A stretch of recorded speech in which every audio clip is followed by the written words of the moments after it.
Fish Conservancy.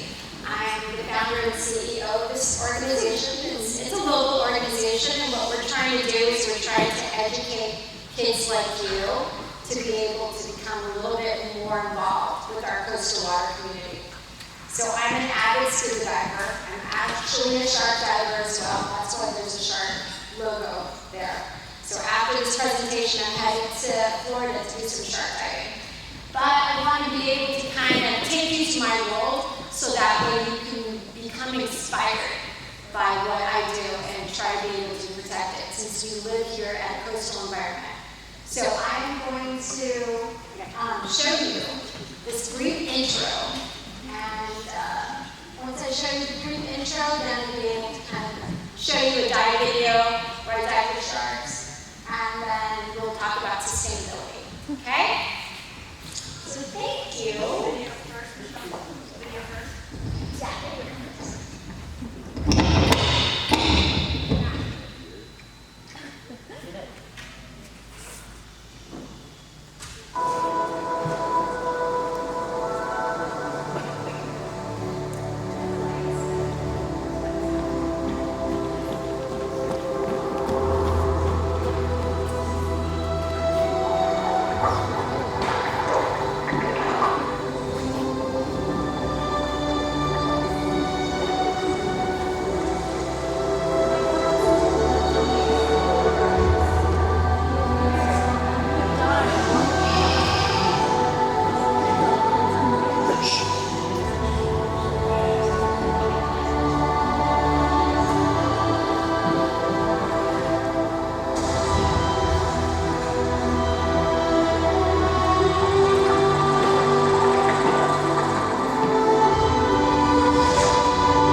Hear me? You guys hear me? Yeah, I feel weird using the mic. But with that particular video, that shows you everything that a diver sees. So from the beginning, when you're just an intro to diver, being able to see like small common fish. As you get a little deeper, you get to see like sharks, you get to see whale sharks, you get to see dolphins. And just hearing that sound before I got here, you know, that music with all those acoustic sounds, the animals, you can hear so much more when you're below the surface level. So has anybody been diving there? Has anybody been diving or snorkeling? Yeah? Then you guys know it's a totally different experience. So when you go to the beach, you're only looking at the surface level. You don't realize that there's a whole world beneath that surface level. And that's why I'm here today. I've seen so much stuff that has been in our oceans. And since we have no recycling here on Hilton Head, we have a convenience center, but we need to be able to kind of do a little bit more.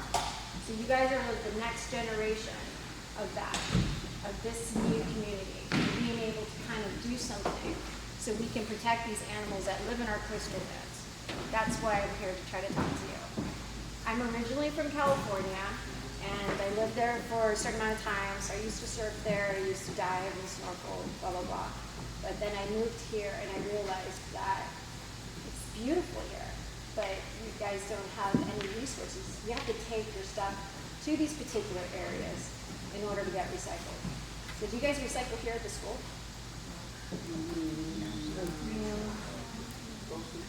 Yeah. What do you guys recycle? And the reason why you're limited for recycling is because where does it go? So I was talking to the Beaufort County coordinator. She's the one who knows everything about recycling, and she was telling me, did you know that Bluffton has more recycling haulers than Hilton Head? Hilton Head has 0. Only if the company contracts the recycling company. That's crazy, right? 0. That means if you want to recycle, your family has to take their recycling to the convenience center because there's no convenience. Pretty strange, right? And knowing that this is Hilton Head, we're right by the coast here. So then we started thinking, like, how is that possible? How is it possible that we're here I mean, this is where I get most of the assistance. So I was on the ban for single-use of plastic bags. You guys know what that ban is? So they started using like these durable bags at Target and Walmart, right? So normally I have all my stuff out. I'm not really just splitting it. You guys see this one? Yeah. Okay. So I need a volunteer. Okay, you look pretty strong. Just don't hurt me, please. Don't pull too hard. So I'm going to show you how durable this bag is. So it says, like, I don't have my glasses, so it's going to tell me what that says on the bottom. And washable, recyclable, sustainable, reused 125 times, made in Europe. Okay, so I've talked to the company and I've talked to the managers that were at Walmart and Target. There's like maybe 1% of people that actually bring this in. They just use it and then they throw it away. Since we don't have recycling here, basically this goes into our landfills, right? Okay, so we're going to show you how durable this bag is. So I want you to help me pull it, okay? You want me to pull it? Yeah, pull it. Sure. Pull it. All right. Let's try it again. Ready? Pull it. All right. So it's pretty durable. Thank you. Give a round of applause.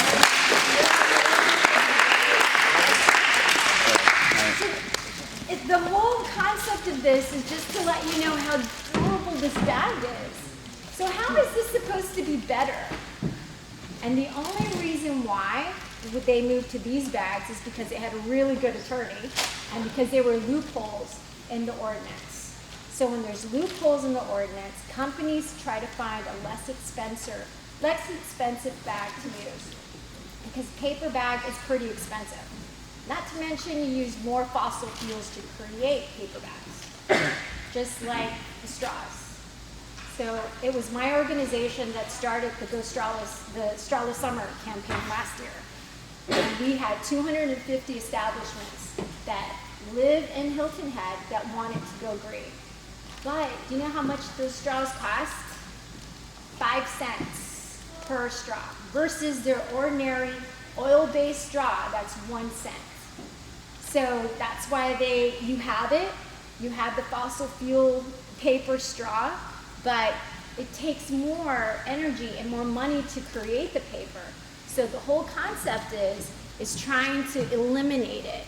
If you don't need it, you're helping the environment and you're helping the local companies as well, right? So does anybody know what the other paper bag is made out of? I don't think I brought it. But the original paper bag. Other paper bag? You guys know the original plastic bag? Plastic bag? The one that they banned? You could win a free bag.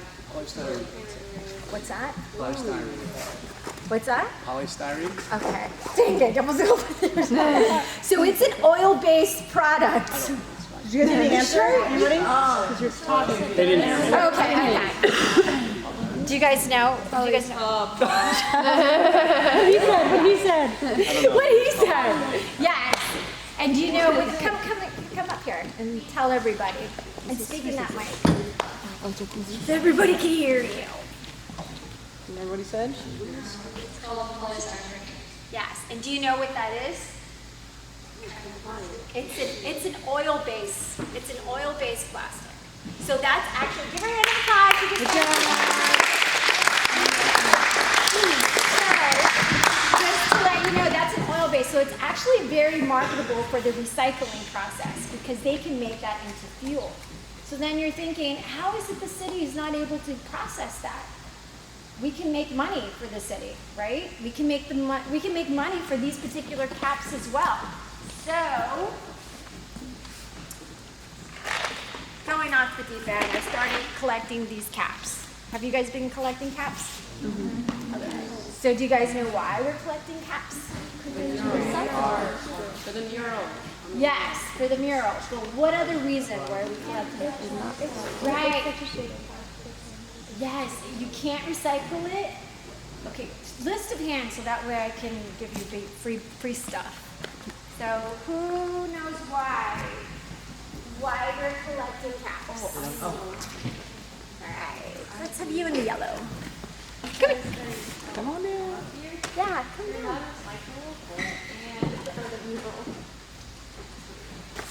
I know, Megan, you're coming down. It's all right. Okay, go ahead. Thanks for a good photo. So the caps are non-recyclable and they're going to use them for a mural instead. Yes, give her a round of applause. That's exactly right. We're creating a huge mural out of plastic caps. So I wanted to tell the city, look how many plastic caps the community got together and look how many we created. And how many we collected for this particular mural. So that's the reason why we're collecting that. So I want to be able to take you a little bit more into what I'm doing, and I'll show you the PowerPoint presentation. So I'm going to throw out some t-shirts too, because I know everybody's limited in time. And I hope these fit, because this is all I have left. So I'm going to ask questions. I'm going to ask some questions first, Talking, guys. and then I'll throw them out. They're really cool. Look. Oh my God. Cool. Okay, so tell me, who knows a little bit about the sand dollars? If you know a little information on why we should not remove the sand dollars from the beaches. Okay, here. There you are. Come here. More than that.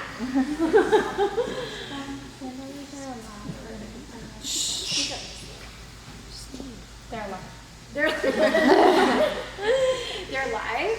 Okay. Yeah. They help with the what? They help with the ecosystem. Yes. You can win a free shirt. Sand dollars are important because they're part of our ecosystem. And do you know that they have mouths? Yes. They filter microplastics. Oh my God! They have little tentacles underneath them.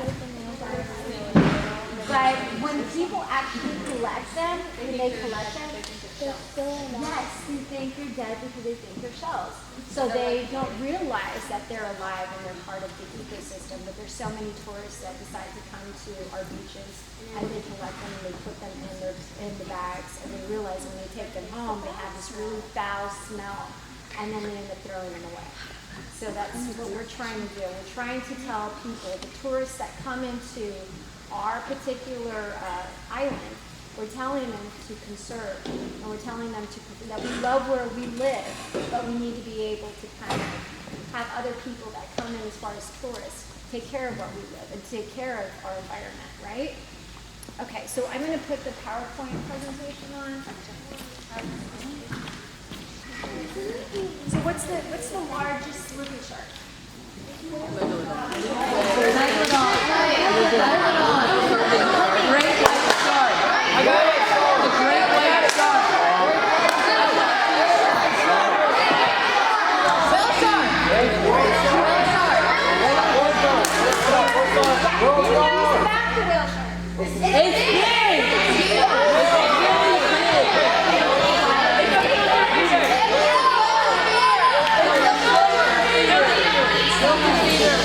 It's a filter feeder. It eats the microplastics. It's a microfeeder. One at a time. Should call on you, all right? So, raise your hand. I need to know. Be confident. Tell me if you really know about whale sharks. What do they eat? Who said that? I did. I said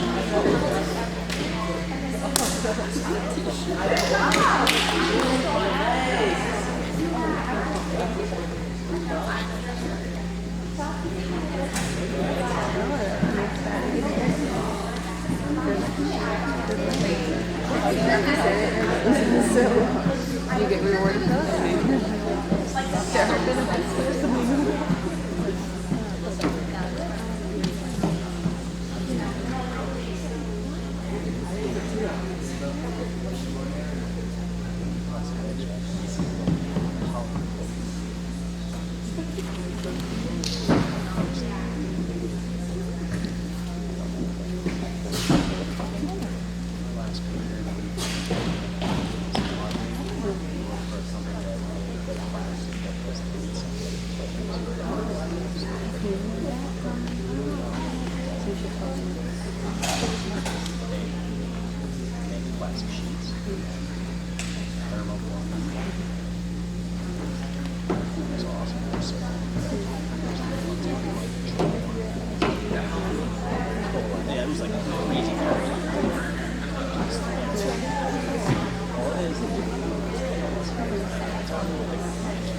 First hand I see. You don't even know what the question is. Oh, now I'm going to make up a super. All right, Mr. Matheson, I'm going to ask a question. Put your hands down. And the first hand you see, just tell them to answer it. If they're right, they get the t-shirt. Okay. What is the total goal? I got Who did even hand up? I'm not going to repeat the rest of the question. Well, Will Barney had his Will up had his first. hand up first. Will Barney. Will Barney had his up first. Two bills. William Barney? I don't know. Okay, you're out then. the amount of caps for the mural, right? All I said was the total goal. I'm pretty sure you said something like 20,000 last time. The last meeting that you need caps to make the mural. Okay. Hayes is the only other hand up. 50,000 or 40,000? 50.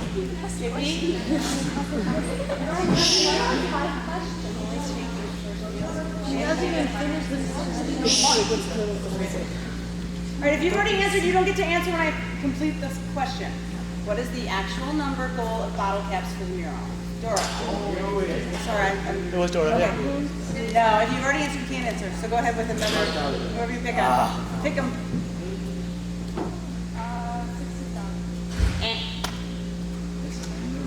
Win. 40,000? It is 40, and it was your second answer. You said 50 first. I can't let you pick more than Oh my. I'll just grab it. Go win. All right, next question.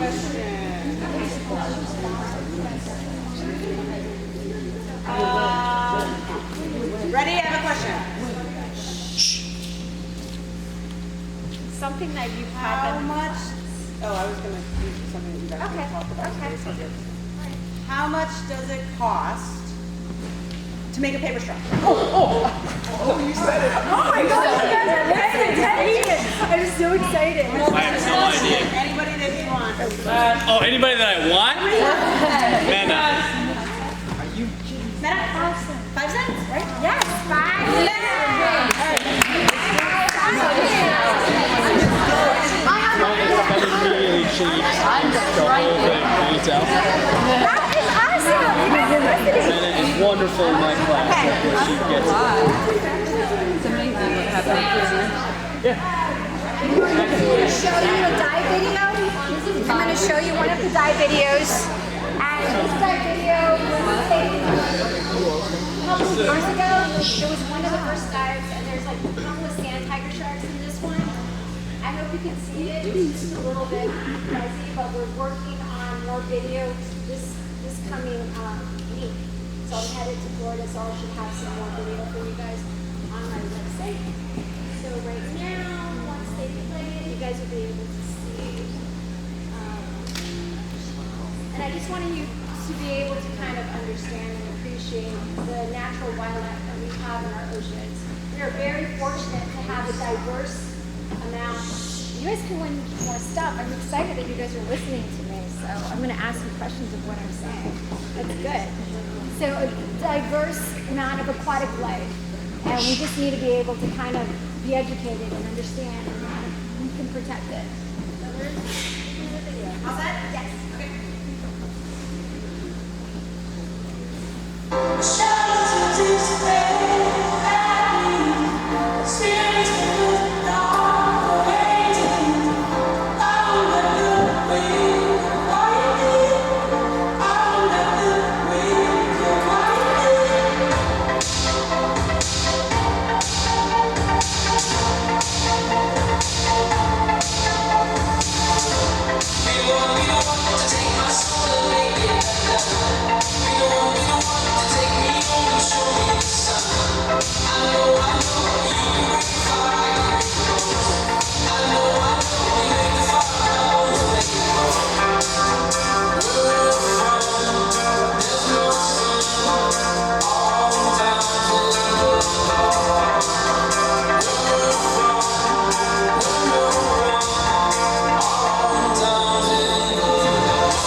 conservation organization, I wanted to actually go to each individual school and talk about how we needed to protect sharks and how we need to kind of educate.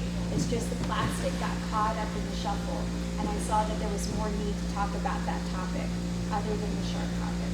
But I'm really a huge shark activist, and that's the reason why I go to different schools. I talk about shark act, how we need to protect sharks and how sharks are not as aggressive. But since living here, I realize that there's so much more need to talk about other things like sustainability and recycling. That's why I'm actually talking on that topic with you guys. So if you have any, I know that you guys are timed and it's hot in here. So if you guys can please start collecting these caps for us. We need to kind of let the city officials know how many caps we're able to kind of collect in 3 months time frame. So I'm trying to get all of the kids involved because your voice speaks a lot louder than mine, to be honest with you, especially if I have more than 2 or 3. So I started a youth ambassadors program. I have guest speakers. So I don't know if you guys know the shark whisperer here, the one that catches great white sharks and tags them. Yeah.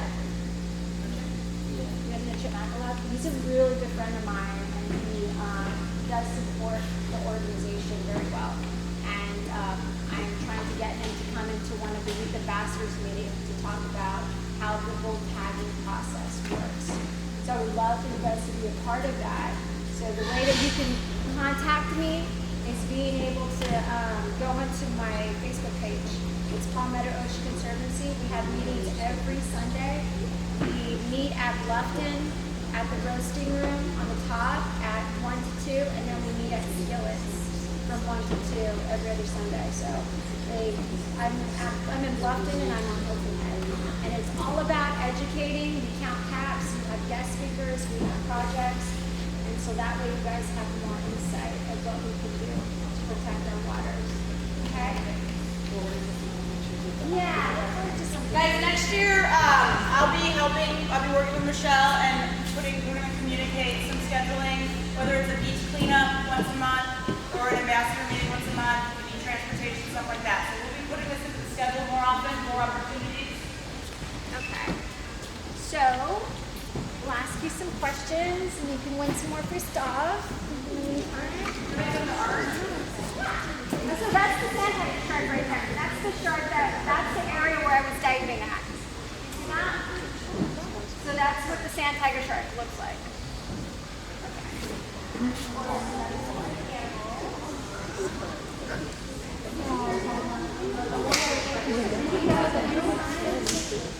Anybody knows what animal that is? Raise your hand. Who knows that? Who's that right there? Yes, you both win.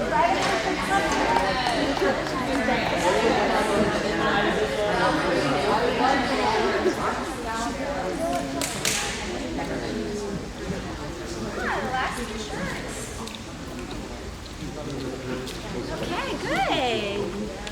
1, 2. Okay, and you guys know that's a hammerhead, right? So, you guys know about the albatross and the plastic? That is a whole long discussion. So that's just the effects of what's been happening in our water. So there's some albatross that's been feeding plastic to their young, and that's in endangerment of having plastic in our waters as well. And that I'm showing that the microplastic and the oil-based plastic bag, that's what plastic uses. It actually breaks down and it turns into microplastics. And that's how it gets caught up in our water. So I was on the South Carolina DNR boat and we were taking water testing, and you put a little bit of hydrogen peroxide in the water and you look under the microscope, you can see in our water, you can see so many microplastics in our water. Does anybody know what animal in the ocean is a filter?